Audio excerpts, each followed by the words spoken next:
اب دیکھیں یہ جو اس میں سے 5 جو سوال ہیں، 6 سوال جو ہیں سوری، جو 6 سوال ہیں وہ ہمارے 9 کے سلیبس سے بنتے ہیں. اس میں جو سوال نمبر 6 اس کے 2 حصے ہیں. جو بوڑھوں کے بارے میں حقوق بیان کی گئے یہ 9 کلاس میں شامل ہے، اور بچوں کے بارے میں جو حقوق حدیث مبارکہ میں بیان کی گئے ہیں وہ حدیث مبارکہ 10ویں سلیبس میں شامل ہے.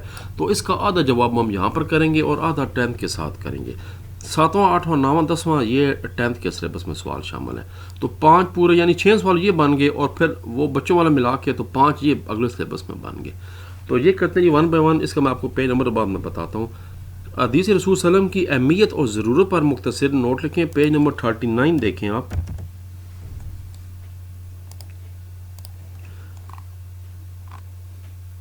یہ پیج 38 ہے، 39 یہ جی.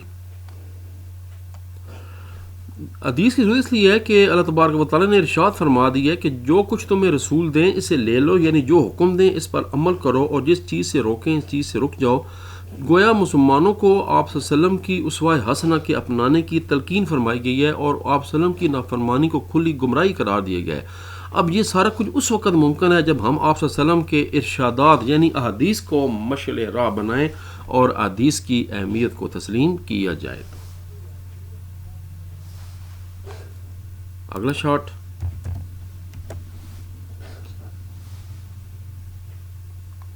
خوف خدا اور نماز کی اسلام میں کیا اہمیت ہے؟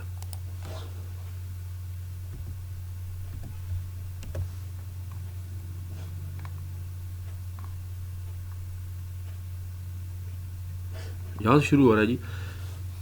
عبادت میں سب سے پہلے عبادات میں سب سے پہلے جس چیز کا حکم دیا گیا، جس کا سب سے پہلے حساب بھی لیا جائے گا وہ نماز ہے. یعنی یہاں سے آپ شروع کریں گے، یہاں سے شروع کریں گے. شارٹ نمبر 2 میں نے لکھا ہوا ہے، کیونکہ اللہ تعالیٰ کے ذکر کی بہترین شکل جو ہے وہ نماز ہے. نماز دین کا ستون ہے، مومن کی معراج ہے. ہر عبادت مشقت سے ادا ہوتی ہے، اس میں صرف مال ہوتا ہے، مگر نماز ایسی عبادت ہے جو بغیر مشقت یا خرچ کے ادا ہوتی ہے. اس لیے ہر بیمار، غریب، تندرست، بالغ، عاقل پر ہر حالت میں نماز فرض ہے، اور نماز کسی صورت میں معاف نہیں ہے. نماز اللہ تعالیٰ کی بندگی کا اقرار ہے. مزید آپ اپنے پاس سے بتا دیں کہ یہی وجہ ہے کہ اگر آپ اللہ تبارک و تعالیٰ سے ڈرتے ہیں، اور ڈرنا چاہیے جو کہ لکھا ہوا بھی ہے اتقوا اللہ، تو پھر اس کے لیے سب سے بہترین صورت یہ ہے کہ نماز پڑھیں.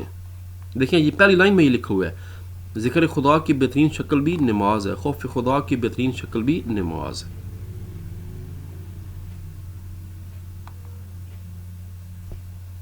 یہ اس کا جواب بتا دیں. اگلا شارٹ کوسچن دیکھتے ہیں. تیسرا، صدقہ اور روزے کے بارے میں اسلام کے احکامات. اب یہ بھی 2 سوال بن گئے ہیں. روزے کی جو حدیث مبارکہ اور ہے اور صدقے کی اور ہے، تو اس ملا کے بھی میں کرا دیتا ہوں، اور یہ علیحدہ علیحدہ بھی آ سکتا ہے. تو پیج نمبر چلتے ہیں پہلے 41 پہ.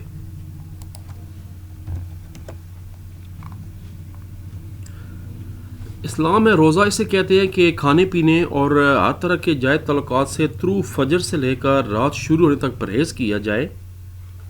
اس کے بعد یہاں سے روزہ کی حالت میں پابند کر دیا گیا ہے کہ ان تمام جائز چیزوں سے پرہیز کیا جائے تاکہ روزہ دار کے دل میں ایک قسم کی بے نیازی پیدا ہو جائے، یعنی کھانا پینا موجود ہوتے ہوئے بھی آپ اس سے مستغنی اور بے نیاز رہیں گے. اس سوال کا دوسرا حصہ جو اکٹھا بھی علیحدہ بھی آ سکتا ہے کہ صدقے کے بارے میں کیا ہے. آپ سلم کی حدیث مبارکہ ہے کہ آگ سے بچو، اگرچہ کھجور یعنی کسی ضرورت مند کو کچھ حصہ دے کر ہی صحیح.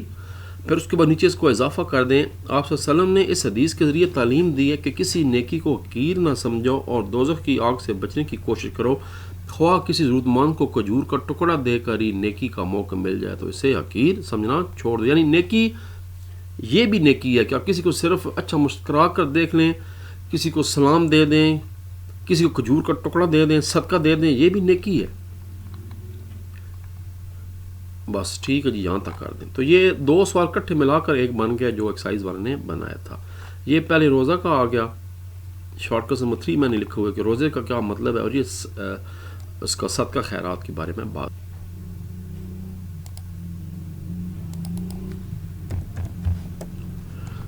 اگلا جناب سوال بنے گا ہمارا، حدیث میں منافق کی کیا نشانیاں بیان ہوئی ہیں. Page number 43.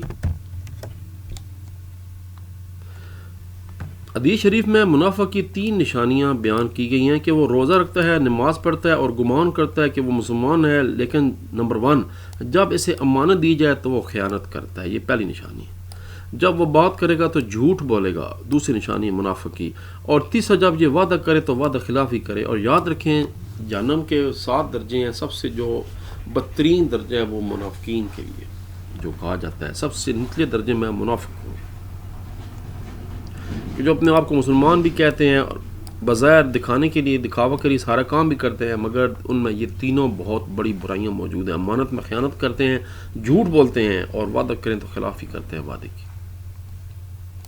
اگلا شارٹ کوسچن، اخلاق اور شرم و حیا کے بارے میں آپ صلی اللہ علیہ وسلم کیا ارشاد گرامی ہے؟ یہ بھی 2 حدیثوں کو اکٹھا کر دیے گئے۔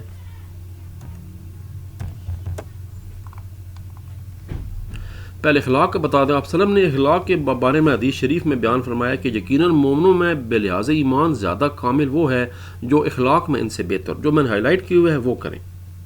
اس کے بعد نیچے بتا دیں اخلاقیات کے سلسلے میں اسلام نے جس قدر زور دی ہے وہ سب پر ظاہر ہے، یہاں پر کریں۔ اس کے بعد آخری لائن کریں، مومن کہلانا اس بات کی دلیل ہے کہ وہ اخلاق کے حسنہ سے آراستہ ہوگا۔ اب اس سوال کا دوسرا حصہ حیا کے بارے میں، تو آپ صلی اللہ علیہ وسلم نے ارشاد فرمایا کہ حیا ایمان سے ہے، یعنی آپ صلی اللہ علیہ وسلم نے فرمایا کہ حیا ایمان سے ہے۔ حیا اس قلبی کیفیت کا نام ہے جس کی وجہ سے انسان ناپسندیدہ کاموں سے اجتناب کرتا ہے۔ جس میں حیا ہوتی ہے وہ نہ کھلم کھلا اللہ تعالیٰ کی نافرمانی کرتا ہے اور نہ رسول صلی اللہ علیہ وسلم کی نافرمانی کرتا ہے۔ 2 ملا کر انہوں نے شارٹ بنا دیے تھے۔ اگلا جو شارٹ ہے اس کے بھی 2 حصے ہیں، میں آپ کو بتا دوں۔ پیج نمبر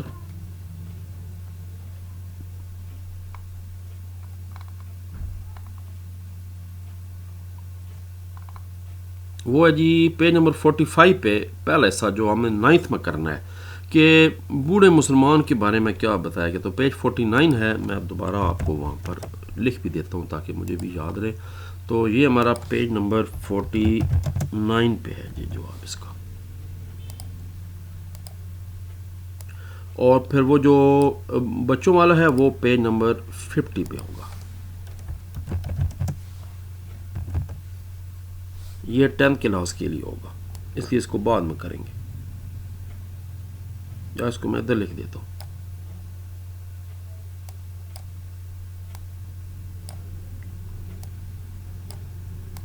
یہ ہوگا جی، تو پیج 49 پہ چلتے ہیں۔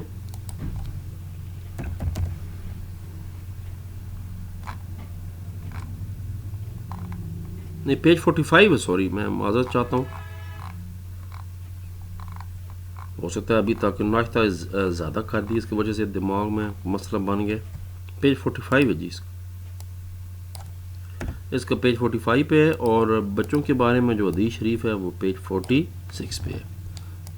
واپس آتے ہیں پیج 45 پہ۔ یہ بتا دیں جی کہ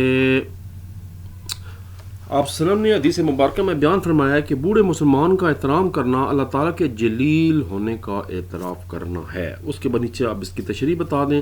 اس حدیث میں آپ صلی اللہ علیہ وسلم نے بوڑھے مسلمان کے احترام کو اللہ تعالیٰ کی بزرگی کے اعتراف کا حصہ قرار دیا ہے۔ گویا جو شخص کسی بوڑھے مسلمان کی عزت کرتا ہے وہ اپنے دل میں اللہ تبارک و تعالیٰ کی عزت اور کبریائی پر پورا ایمان رکھتا ہے۔ اب جناب اس کے بعد ہم کچھ ایکسٹرا شارٹ کرنے جا رہے ہیں جو انہی 5 پیجز پہ بنتے ہیں۔ پہلا ہے کہ آپ صلی اللہ علیہ وسلم کی حدیث کی روشنی میں دانا یا عقل مند کون ہے؟ یہ پہلا سوال ہے، یہ ایکسٹرا شارٹ ہے کیونکہ آتے ہیں پیپر میں بہت، وہ میں کہا دیتا ہوں۔ یہ ہے جی آپ صلی اللہ علیہ وسلم، ان کا میں کلر چینج کر رہا ہوں تاکہ ہمیں پتہ لگ جائے کہ یہ ایکسٹرا سوال ہے سارے۔ آپ صلی اللہ علیہ وسلم نے اپنی اس حدیث میں خوف خدا کو دانائی کی بنیاد قرار دیا، جو اللہ تبارک و تعالیٰ سے ڈرتا ہے وہ دانا ہے، اور امت کو بتا دیا کہ اصل دانا وہ ہے جو اللہ تعالیٰ کی نافرمانی سے ڈرتا ہے۔ اگر کوئی بڑے سے بڑا فلسفی ہو مگر حقیقت اول یعنی اللہ تعالیٰ کا منکر ہو یا باغی ہو تو وہ کسی صورت میں دانا نہیں ہے، کیونکہ ہر چیز آخر میں ملٹی پلائی بائی 0 ہو جائے گی، ان کی یاد رکھیں۔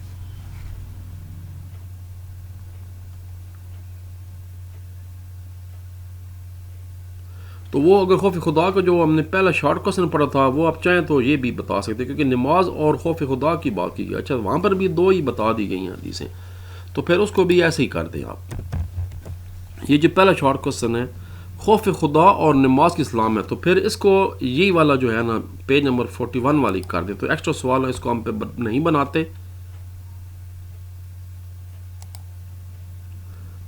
یہ اب جناب وہی ہمارا جو ہے وہ سوال بن جائے گا. تو یہ اب ایکسٹرا سوال نہیں بنا، یہ بھی آپ وہی سلیبس کا حصہ ہے. یعنی یہ دو سوال یہاں پر بھی پوچھے گئے تھے، نماز کا بھی پوچھا گیا تھا، جیسے ہر سوال میں دو چیزیں پوچھی گئی ہیں، اور یہ پھر خوف خدا والا پوچھا گیا. تو وہ یہ بتا دیں آپ، ایک ہی بات ہے. علیحدہ آ جائے تب یہ بتا دیں، اگر وہ سوال اکٹھا کر کے آ جائے تب بھی آپ نے یہی بتانا ہے خوف خدا والا. ایک اور ایکسٹرا سوال ہے حقوق کی اقسام بیان کریں، یہ بھی پیج نمبر 40 پہ ہی ہیں. یہ جی حقوق کی دو اقسام ہیں، ان کی بھی میں کلر چینج کروں تاکہ پتہ لگ جائے کہ یہ ایکسرسائز کے نہیں ہیں. حقوق کی دو اقسام ہیں، حقوق اللہ جن کا تعلق اللہ تبارک و تعالیٰ سے ہے، اور حقوق الناس جن کا تعلق لوگوں کے حقوق سے ہے. بس اتنا جواب دینا ہے. تو پھر یہ والا بھی کلیئر ہو گیا. بار بار میں آپ کو بتا رہا ہوں تاکہ آپ مکس نہ کر جائیں کہ یہ ایکسرسائز کا پہلا سوال کا جواب آدھا یہ ہے، ایکسٹرا سوال بھی بن گیا، اور آدھا یہ ہے نماز والا. اگلا ایکسٹرا سوال ہے نماز کے بارے میں آپ کیا جانتے ہیں. اس کا بھی جواب سیم یہی بنے گا. اس لیے میں آپ کو دکھا رہا ہوں کہ سوال بعض دفعہ سیم ہوتا ہے مگر الفاظ چینج کر دی جاتے ہیں. یہاں پر سوال تھا کہ نماز کے بارے میں نوٹ لکھیں، اور اب ایکسٹرا سوال بن سکتا ہے کہ نماز کے بارے میں آپ کیا جانتے ہیں. تو اس کا بھی سیم یہی جواب ہے کہ عبادات میں سب سے پہلے جس عبادت کا حساب لیا جائے گا وہ نماز ہے. اللہ تعالیٰ کی ذکر کی بہترین شکل نماز ہے، مومن کی معراج ہے، دین کا ستون ہے. یہ نماز جناب کبھی بھی معاف نہیں ہوتی مرتے دم تک، اور یہ اللہ تعالیٰ کی بندگی کا اقرار ہے. تو یہی سوال اب ایک نئے طریقے سے آپ کو میں نے کرا دیا. ایک اور ایکسٹرا شارٹ بن سکتا ہے کہ روزہ سے ہمیں کس چیز کا درس ملتا ہے. ایکسرسائز کا سوال تھا کہ روزہ کیا ہے، یہاں ہے کس چیز کا درس ملتا ہے. یہ پیج نمبر 41 پہ ہے. یہ ہے جی، تو اس کا میں کلر چینج کر دیتا ہوں تاکہ یہ پھر وہی بات ہے کہ مکس اپ نہ ہو جائے. یہ تو ہم پہلے کر چکے ہیں. اس کا یہ جواب ہے حرام ناجائز برے کاموں سے بچنے کا بہترین درس جو ہے وہ روزے میں ملتا ہے. روزہ ہر قسم کی کثافتوں کو دور کرتا ہے، صرف کھانے پینے سے نہیں بلکہ ہر قسم کی ناپاک خواہشیں، گالی گلوچ، غیبت، جھوٹ، فریب، بغض، حسد، ظلم اور بے رحمی سے پرہیز کرتا ہے. روزے سے اخلاق کی حفاظت ہوتی ہے، روح کی پاکیزگی اور نفس کی تربیت ہوتی ہے. یہ ہمیں درس ملتا ہے کہ ان چیزوں سے چھوڑ دیں.